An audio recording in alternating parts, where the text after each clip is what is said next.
कक्षा 9 के प्यारे विद्यार्थियों, भारतेंदु हरिश्चंद्र द्वारा रचित काव्य प्रेम माधुरी, मधुर प्रेम, सुंदर प्रेम आज हम लोग पढ़ने वाले हैं। तो आइए चलिए देखते हैं। कुकल लगी कोयली कदम्बन पे फिरी, बैठी फेरी, धोए धोए पात हिली हिली सरसे लगे, बोले लगे दादुर मयूर लगे, नाचे फिरी, देखी के संयोगी जन ही हरसे लगे, हरि भई भूमि सिरी पवन चलने लगी, लखी हरिचंद फिर प्राण तरसन लगी, फेरी झूमी झूमी बरसा की ऋतु आई फेरी, बादर निगोरी झुकी झुकी बरसे लगे।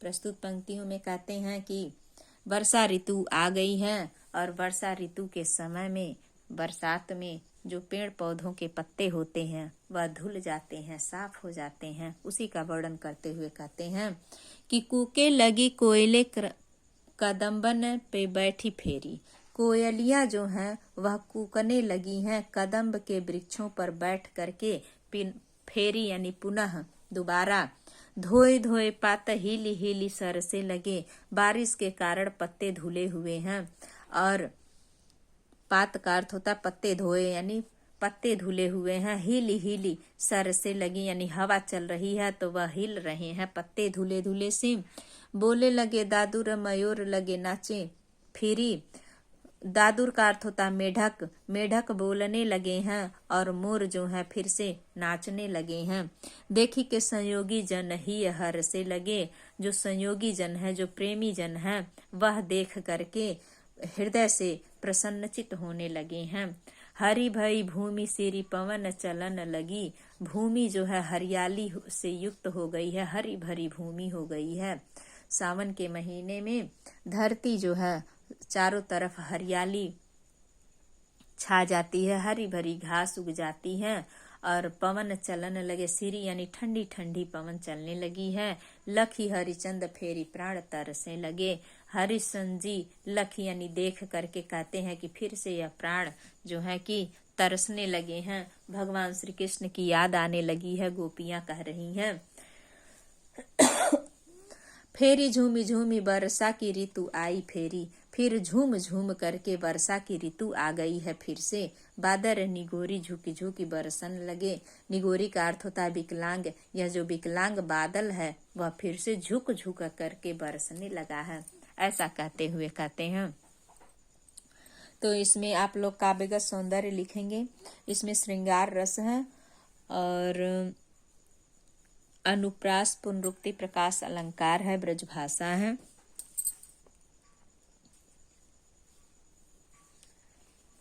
सवैया छंद है। आइए चलिए दूसरा काव्य देखते हैं। जिये पे जू होई अधिकार तो विचार कीजे, लोक लाज भलो बुरो भले निर्धारिये, नैन श्रवण कर पग सब पर बस भये, उतर चली जात इन्हें कैसे कैसे के संभारिये, हरिचंद भई सब भांति सुपराई हम, इन्हें ज्ञान कही कहो कैसे निवारिये, मन में रहे जो ताही दीजिए विसारी, मन आप बसे जामे ताही कैसे कै विसारिये।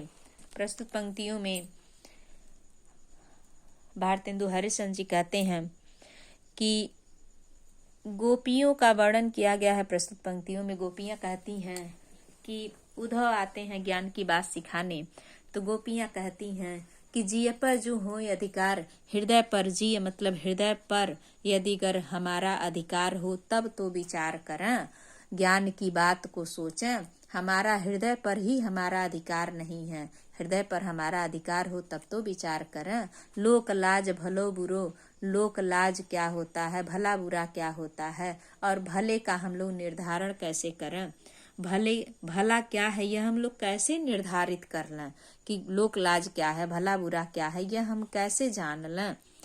नैन श्रवण कर पग सब परबस भये, जो नैन है, नेत्र है, कान है, हाथ हैं, पग यानी पैर हैं, ये सब पर बस यानी दूसरे के बस में हो गए हैं। दूसरा कौन है यहाँ? दूसरा यानी भगवान श्री कृष्ण के बस में हो गए हैं। गोपियाँ कहती हैं कि हे उद्धव, यह सब हमारे जो नेत्र हैं वह कृष्ण के बस में, कान जो है श्रवण यानी कान जो है वह श्री कृष्ण के बस में, कर यानी हाथ हैं वह भी कृष्ण के बस में, पग यानी हमारे जो पैर हैं वह भी कृष्ण के बस में, सब पर बस भय।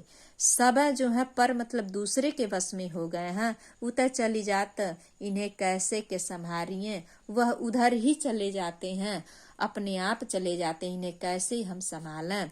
हरिचंद भई सब भांति सो पराई। हरिचंद जी कहते हैं कि सब भांति हर प्रकार से यह हमारी नहीं पराई हो गई है। कौन? यह आँख और कान, हाथ, ये सब हमारी क्या है? परबस हैं, यानी दूसरे के बस में हो गए हैं। इन्हें ज्ञान कही कहो कैसे के निवारिये, इन्हें कौन सा ज्ञान कह करके, ज्ञान की बात बता करके कैसे इन्हें हम रोकें, कैसे इन्हें हम रोकें। मन में रह जो ताही दीजिए विसारी, कहती हैं कि मन अगर मन में अगर कोई रहे तो उसे विसार दीजिए यानी भुला सकते हैं, लेकिन मन आप बसें जामे ताही कैसे विसारिए। जब मन ही आप में जाकर के, जब मन ही किसी दूसरे में जाकर के बस जाए तो भला उसे हम कैसे विसार दें, कैसे भुला दें। ऐसा कहते हुए कहती हैं। प्रस्तुत पंक्तियों में वियोग श्रृंगार है, अनुप्रास अलंकार है, ब्रज भाषा है और कवित्त छंद है। यह संग में लागी डोल सदा, बिनु देखे न धीरज आनती है। अगले काव्य में कहते हैं, गोपियां कहती हैं कि छिनहु जो वियोग पर हरिचंद, तो चाल प्रलय की सूठ ठानती हैं। बरुनी में थिर न झप उझप, पल में न समय वो जानती हैं। पिय प्यारे तिहारे निहारे, बिना अखिया दुखिया नहीं मानती हैं।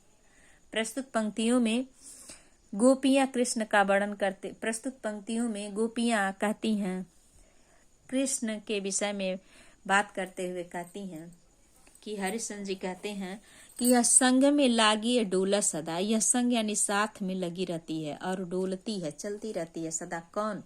अखिया, ये हमारी जो आँख है यह सदा हमारे साथ ही रहती है, कहती हैं ऐसा गोपियां।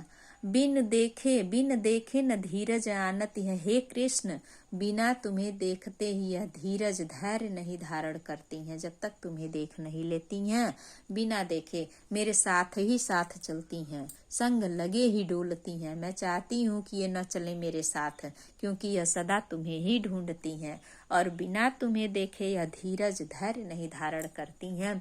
छिनहु जो वियोग पर हरिचंद, छिनहु मतलब क्षण भर जो वियोग यानी दुख पड़ता है। हरिचंद जी कहते हैं कि इन आँखों को क्षण भर भी यदि अगर दुख पड़ता है तो चाल प्रलय की ठानती हैं, तो यह प्रलय की चाल को ठान देती हैं यानी प्रलय ला देती हैं। कैसे? थोड़ा सा भी यदि अगर इन्हें दुख होता है, हरिश्चंद्र जी कहते हैं, तो यह प्रलय की अश्रुधारा बहा करके प्रलय ला देती हैं, प्रलय की चाल ठान लेती हैं। बरुनी में थिर न झपै उझुपै, पल में न समाइबो जानती हैं।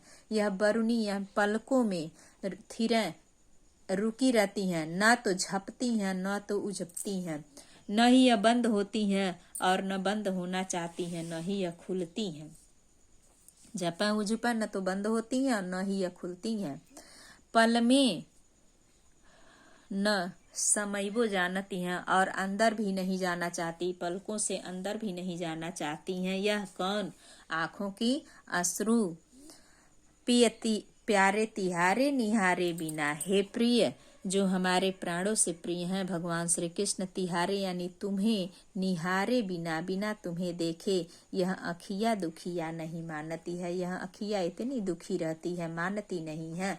दिन भर मेरे संग साथे लगे डोलती रहती है और तुम्हें ही हे कृष्ण ढूंढती रहती है। ऐसा वर्णन करते हुए कहते हैं।